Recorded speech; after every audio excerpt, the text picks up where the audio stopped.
Guess who? Josie and I saying hi in the woods here. Just wanted to give you an update on what's happening with me, how things are going, and what I'm currently contemplating, just to serve as a wee little update for you guys and a sense of what's going on in my mind. So still in lockdown in the UK. I think we're on about the 5th week now of being in lockdown. I mean, obviously we've got access to our one-a-day exercise in the woods. That's still going on. The weather's been unbelievable for about a week. It's been clear skies and sunny and the best you could ask for in the UK, especially at this time of the year. And I got to say, my productivity has been looking pretty awful particularly the last week. I had a good 2 weeks some time ago where I managed to write a short book, which is coming out soon, so I'm really happy to share that with you soon. It's going to be a book about thought, a book about consciousness, a book about the mind, and that's going to be really enlightening, I think, for a lot of you guys, in the same way that when I first found out about the ideas in that book, it was very enlightening for me and really helped me. So stay posted for the book. What else is on my mind? So yeah, I can totally feel the same wavelength as many of you guys who are potentially having a frustrating moment, or you're struggling with actually getting anything done at all, or you're depressed or anxious, or you're feeling isolated, or whatever it is, and you're not quite in the same headspace as you were some time ago, especially if you're on lockdown as well. It tends to take its toll, I suppose. The dynamic has shifted. I was listening to an interesting interview the other day about how, because everyone's usual forms of escape, whether they be going to the cinema or going to the pub with friends or going out and going to the bars and things like that, because those are no longer in play, people's insecurities start to rise up when they find themselves at home with lots of time on their hands, and they find themselves in close proximity with family members. And I know I've spoken about this before, but this is really the thing that's on my mind, and I imagine it's on lots of other people's minds at this time, is, how do we navigate this kind of dynamic where we're either completely alone with limited freedoms, or we're in close proximity with people that we love or people that we don't like so much. Either way, there is limitation there, and we're having to come face to face with potentially our inner demons. Our inner insecurities might start rising to the surface. We might start pressurizing ourselves for not doing as well as we once did many weeks ago when times were different. I certainly find that with myself. I find myself saying, come on, man, you got to do something here. This is silly. You got to be productive. You got to push some content out. You got to do stuff. And I'm still doing a bit of that, but it's nowhere near at the level of before. And I was talking to a client this morning about this, handling the current situation and how to stay motivated. And I think what was really interesting in that conversation was the idea that we actually limit ourselves by pressurizing ourselves to be more motivated. So when we tell ourselves, you should be more motivated, and we think there's a good reason behind that. We think it's reasonable to push ourselves to be more disciplined, to be more productive, to be more motivated. The issue with that is that we are putting pressure on ourselves. We're telling ourselves we should be a different way to how we are at the moment. We're telling ourselves that we're not happy with how we are, and that's pressure.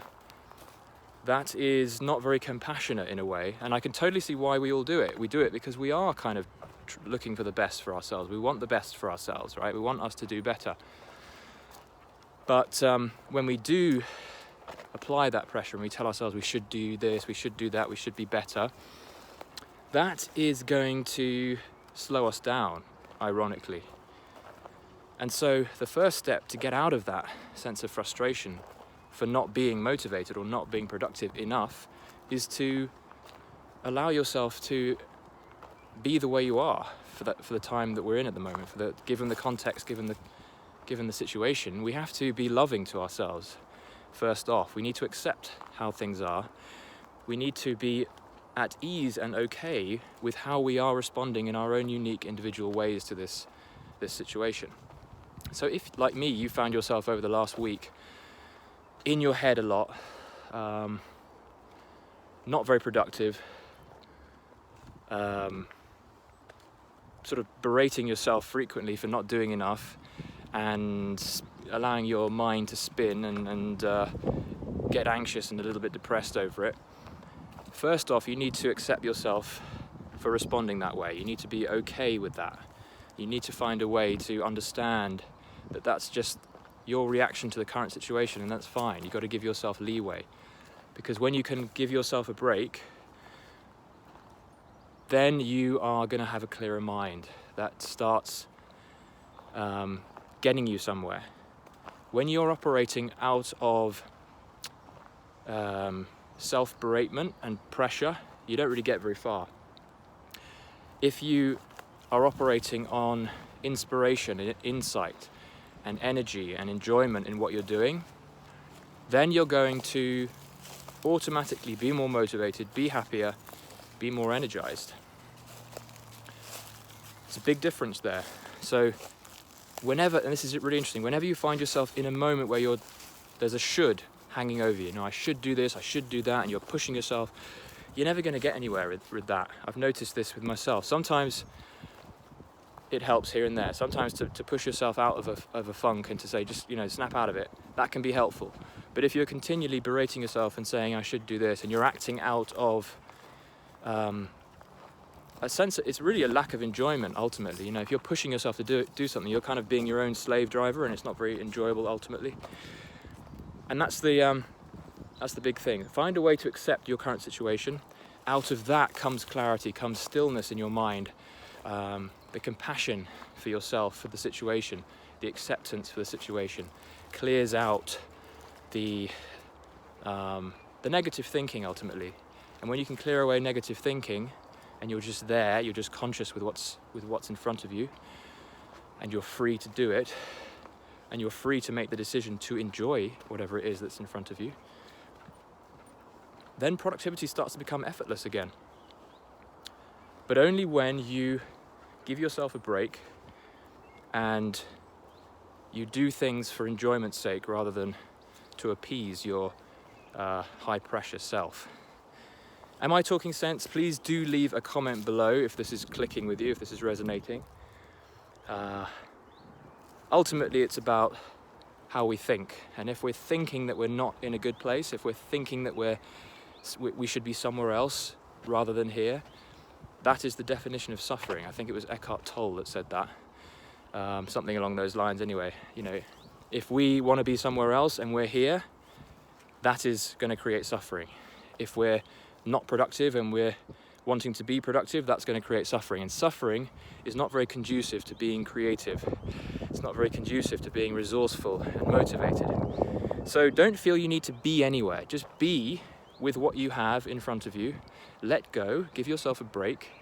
Be okay with the fact that you haven't got much done. Everyone else is in a similar boat. I certainly am. Accept the fact that the cogs might be slowing down a little bit, and the world is in this sort of shared common experience that has this interesting, I suppose it has a sort of connecting effect, in that a lot of people are feeling the same. We have this sort of social community connective ability that sort of helps us tap into what other people are thinking, and it kind of influences our own behavior. Allow for all of this stuff, accept it. It's a different world we're living in, and there isn't any use in putting pressure on yourself. Give yourself a break and then see where the creativity takes you from that point. Do what you feel in your soul, in your heart, that you need to do next, and that's all you need to think about. Much love, guys. Hope that helped, and I will see you in the next video.